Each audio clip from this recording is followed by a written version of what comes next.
ಮನುಷ್ಯನ ಎಲ್ಲ ಹಂತದಲ್ಲೂ ಕೂಡ ಸಹಕಾರ ಅಂತಕ್ಕಂಥದ್ದು ಇದ್ದಾಗ ಮಾತ್ರ ಮನುಷ್ಯ ಭೂಮಿಯ ಮೇಲೆ ಜೀವನ ಮಾಡಲಿಕ್ಕೆ ಸಾಧ್ಯ.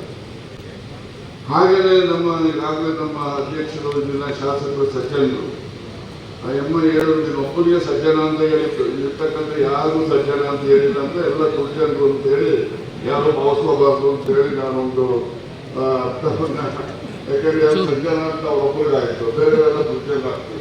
ಅದರಿಂದ ದಯಮಾಡಿ ಯಾವ ತಪ್ಪು ಅರ್ಥ ಕಲ್ಪಿಸ್ಬಾರ್ದು ಅಂತ ಹೇಳಿ ಆ ಮನೆಯನ್ನ ಮಾಡ್ತೇನೆ. ಅದನ್ನು ಮಾಡಿ ನೀವು ಒಬ್ಬರಿಗೆ ಹೇಳಿದ್ರು ಸಜ್ಜನ ಮತ್ತೆ ಬೇರೆಯವರೆಲ್ಲ ಹೇಳ್ತಿರ್ಬೋದು. ಸಜ್ಜನೇ ಇಲ್ಲ ನಾನು ಹೇಳಲ್ಲ, ಅನೇಕ ಬೇರೆಲ್ಲ ದುಡ್ಡಲ್ಲ.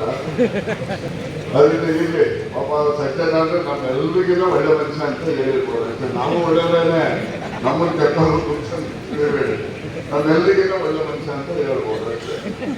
ಯಾಕಂದ್ರೆ ಹಿಂದೆ ಬಂದ ಒಳ್ಳೆಯದಿಲ್ಲ, ಮುಂದೆ ಬಂದ ಆಯೋದಿಲ್ಲ ಅಂತ ಹೇಳಿ ಏನೊಂದು ಗೋವಿನ ಹಾಡಿದೆ, ಅದಕ್ಕೆ ಅವರು ಲಾಯಕ್, ನಾವು ಅದಕ್ಕೆಲ್ಲ ಲಾಯಕ್ ಆಗೋದಿಲ್ಲ. ಅದೇ ರೀತಿ ಈ ಸಹಕಾರಿ ಆಂದೋಲನ ಬಹಳ ಉತ್ತಮವಾದಂತಹ ಆಂದೋಲನ. ಸಾಲ ಎಷ್ಟು ಇವತ್ತೇನ್ ಮಾಡಿ ಕಲ್ತಿದ್ದಾರೆ ಅಂತ ಹೇಳಿದ್ರೆ ಮೈಸೂರಿನ ಸುತ್ತ ನೋಡ್ತಾ ಇದ್ದೀನಿ. ಎಲ್ಲರಿಂದ 1 ಎಕರೆ 2 ಎಕರೆ ಬಂದ್ಬಿಟ್ಟಿದ್ದಾರೆ ರೈತಾಪಿ ಜನ. ಯೋಚನೆ ಮಾಡಿ, ಜಮೀನ್ ಕಳ್ಕೊಂಡಿರ್ತಕ್ಕಂಥ ನಾವು ಜಮೀನ್ ಕೈಗಾರಿಕೆ ಮಾಡಬೇಕು, ಬಹಳ ಹೊಸ ಹೊಸ ಆವಿಷ್ಕಾರ ಬರ್ತಾ ಇದ್ದಾವೆ. ಆ ಕಡೆ ಚಿಂತೆ ಮಾಡ್ತಾ ಇಲ್ಲ. ಇರ್ತಕ್ಕಂಥ ಜಮೀನ ಮಾರಾಟ ಮಾಡು.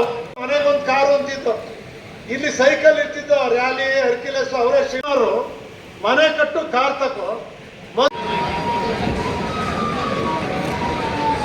ದಯಮಾಡಿ ಸಹಕಾರಿ ರತ್ನಗಳಿಗೆ ಕೊಟ್ಟಿರ್ತಕ್ಕಂಥ ಬರ್ಬೋದಾಗಿದೆ.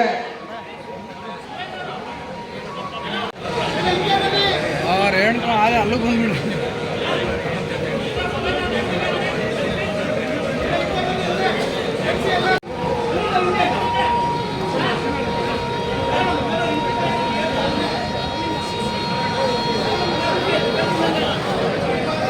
ಸನ್ಮಾನ ಮಾಡ್ಲಿಕ್ಕೆ ಅವಕಾಶ ಇದೆ. ಬನ್ನಿ, ಬೇಗ ಬನ್ನಿ. ಬಿಡಿ ಬಿಡಿ ಬಿಡಿ ಬಿಡಿ ಬಿಡಿ.